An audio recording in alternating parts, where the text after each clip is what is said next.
E aí, The Wave, hoje é o dia 13, nós lemos Gênesis 25, 26, Salmo 13, Mateus 21.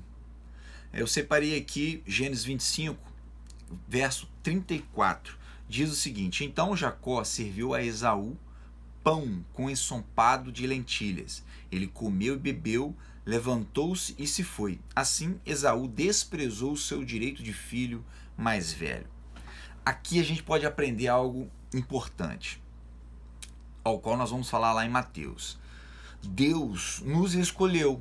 Se eu e você hoje estamos lendo a Bíblia, se nós conhecemos a palavra de Deus, Deus nos deu uma oportunidade. Entretanto, nós temos a escolha de querer ou não o que Deus nos proporciona.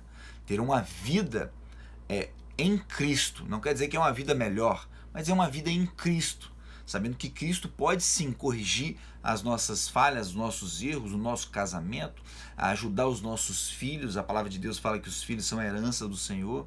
Enfim, nós podemos escolher estar e viver com Cristo, mas também podemos desprezar.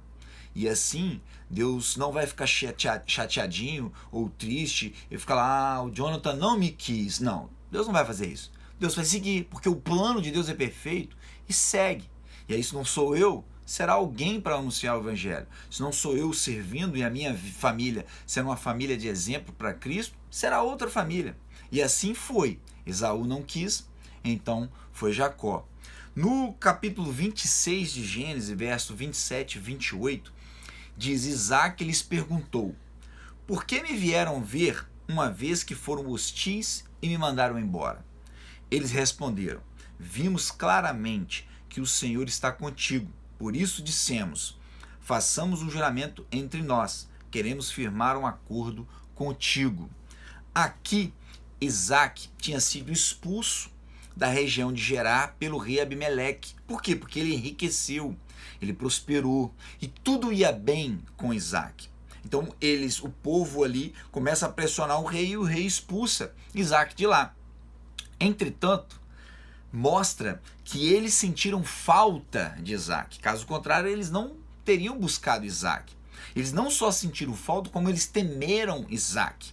Queridos, a minha vida e a sua vida precisa fazer diferença na vida das pessoas. As pessoas precisam sentir falta, não de nós, mas o que há em nós. Nós temos Cristo, nós precisamos fazer a diferença. As pessoas precisam querer se associar a nós, as pessoas precisam respeitar-nos e as pessoas precisam ver a diferença que há em nós. Isaac mostrou que existe uma diferença nele e era o Deus do pai dele, Abraão. Amém?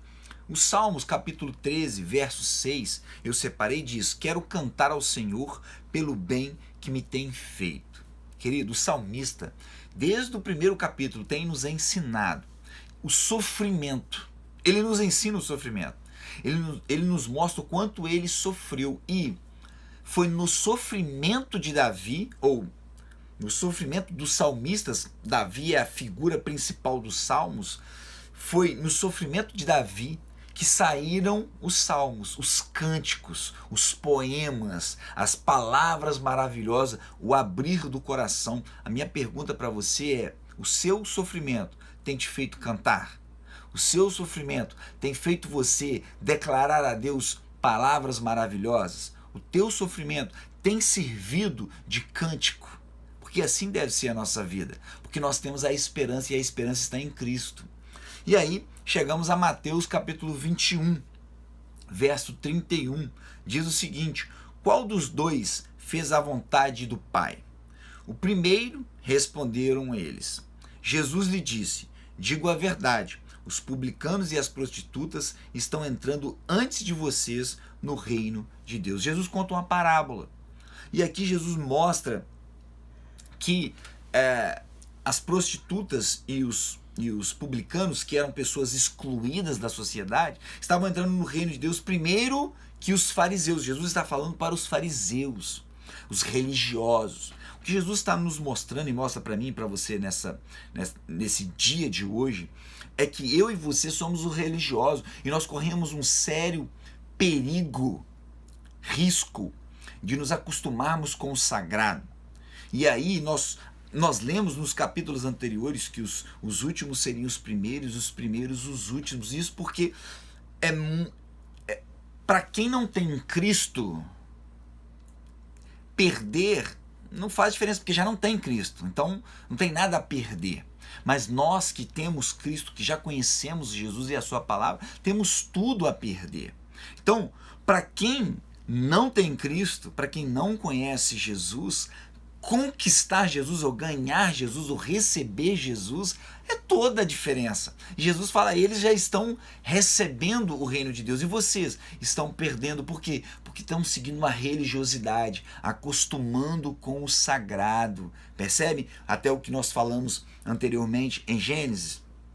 E aí nós temos capítulo 21, 33, eu separei esses dois versículos do capítulo 21. Ouçam outra parábola, Jesus fala. Havia um proprietário de terras que plantou uma vinha, colocou uma cerca ao redor dela, cavou um tanque para prensar as uvas e construiu uma torre. Depois arrendou a vinha a alguns lavradores e foi fazer uma viagem. A parábola aqui mostra para nós todo o plano perfeito de Deus. Havia um proprietário de terras que plantou uma vinha. Deus é o proprietário das terras. Ele plantou o planeta Terra. Colocou uma cerca ao redor dela. Ou seja, Deus nos limitou a um planeta, a um território, a um espaço em que podemos viver e conseguimos viver nele. A partir daí, a parábola, Jesus contando a parábola, fala: cavou um tanque para prensar uvas. Cavou um tanque para prensar uvas.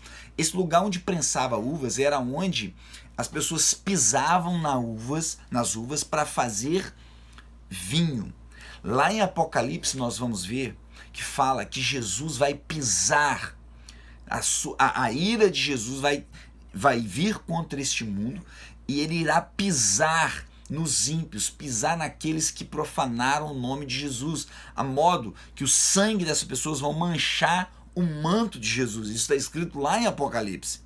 Aqui Jesus está dizendo isso, que irá pisar nestas uvas e construir uma torre. Torre é lugar de vigilância, ou seja, Deus está vendo, Deus está nos observando.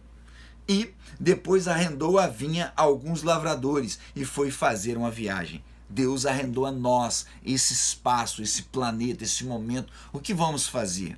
Aqui, os lavradores acharam que a terra era dele e começaram a matar aqueles mensageiros que viriam, até que enviou o seu filho e matou também o filho do proprietário de terra, até que o proprietário da terra veio e se vingou.